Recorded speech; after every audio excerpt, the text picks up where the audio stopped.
I am Alessio Valmori, an architect from Italy, from the Gayardon Bureau. And we are in front right now of Igor Sikorsky's home. It was a building of a Ukrainian scientist who actually invented the first engine for an helicopter here in Ukraine. There's actually a picture of him being portrayed with his brand new invention right in this garden. And as you can see, the building right behind me is completely in a state of abandonment and totally neglected. And we are really actually very central in Kiev downtown. And you can see as well the building is completely surrounded by new apartment blocks or new buildings, and it still remains in this state of neglection and abandonment.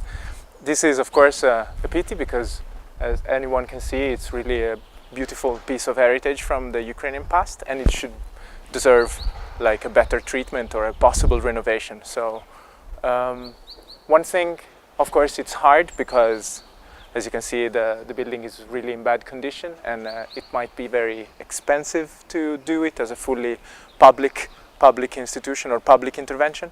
But I believe these sorts of things, of course, they are very important for the collective memory, and they could also be imagined as a joint effort of public and private, and be like maybe half museum and half production, half space for knowledge, exhibition and exposure, and half space of knowledge production and work.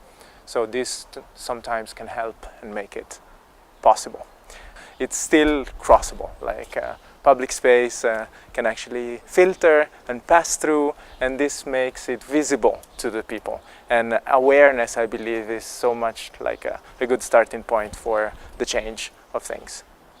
I think there is an extra interesting side about this location, this site specifically, which is both about its location and a little bit about its history as well. So we saw before the house of the inventor, and it's funny that just in front of the building there is another abandoned building, being a former psychiatric mental illness hospital institution, which is also abandoned, and they both are embracing or surrounding this open space with this actual cut through, like this street that is passing by and crossing both of them and leading elsewhere. As you can see, a car is entering just now, and behind the car there's one of a very central street in Kiev, so we are really central downtown. And the fact that this place has is permeable to public space, so it's already used even at a very basic